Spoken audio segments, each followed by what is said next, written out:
Hi, my name's your favorite critic 26, and I like to party. So, what am I saying? So, Hot Rod stars the Lonely Island trio Isla Fisher, is it Isla? Sorry about the mispronunciation, as well as Danny McBride and Bill Hader, and this film is about a self-proclaimed stuntman raising funds to save his stepfather just so he can kick his ass. So Hot Rod has a pretty standard story, but where it makes its bank is in the first 20 minutes. With any comedy, it doesn't need to have a groundbreaking story, it just has to have the laughs.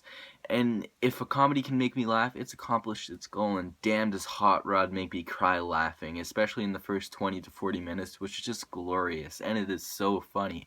But then it goes down this route that all comedies do, and becomes sort of melodramatic and serious. And I get from a story standpoint that you need to have a falling out between characters and such, but with this movie, it just didn't really work, and then like as with comedies that do this, they try and with the last third, they try and reach back to the glory they once had, but it just doesn't really get there. Now, it could possibly be that the second half just isn't as funny as the first, or it's because like the magic of the silly, like stupid comedy that this film has to offer, just it's not as funny anymore, I guess. I mean, but then you look at something like the Jump Street movies, like, okay, so this comedy isn't for everybody. This movie isn't for everybody. The comedy in it is very silly, and I call it stupid funny, just because it really is stupid, but it makes me laugh.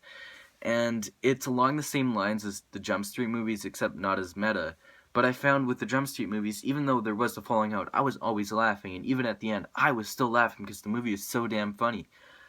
And I shouldn't be comparing it to Hot Rod, but it's just something about this movie, it just doesn't work with the second half, and I don't know why. But but when it hits hard, it really does hit hard, the comedy, and it is so funny. I can recommend this movie.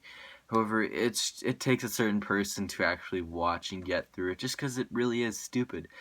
But I look at this film and I'm like, if I were to make a comedy with my friends, this is what it would be, and it is just, well, this is what it would be, because it's funny. But it's just when I look at this critically, it's just not up to par as what it could have been. So, with that being said, Hot Rod gets a 6.5 out of 10. Alright guys, this has been your favorite critic 26 with yet another review. I'm sorry about it kind of like going all over the place a few times during this review.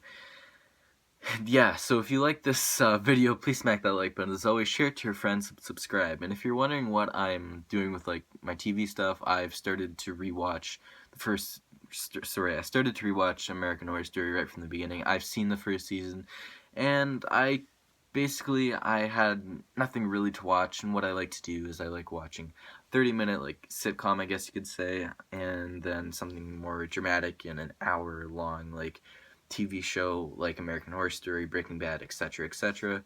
So if you guys want to know what my future TV reviews will be, it'll either be of Clone Wars, a series review, not season by season like I will with American Horror Story. Anyways, guys, my next movie review will be of American Psycho, starring Christian Bale as Patrick Bateman, and it's just an awesome movie, and I can't wait to review it. So yeah, guys, I'll see you next time. Peace.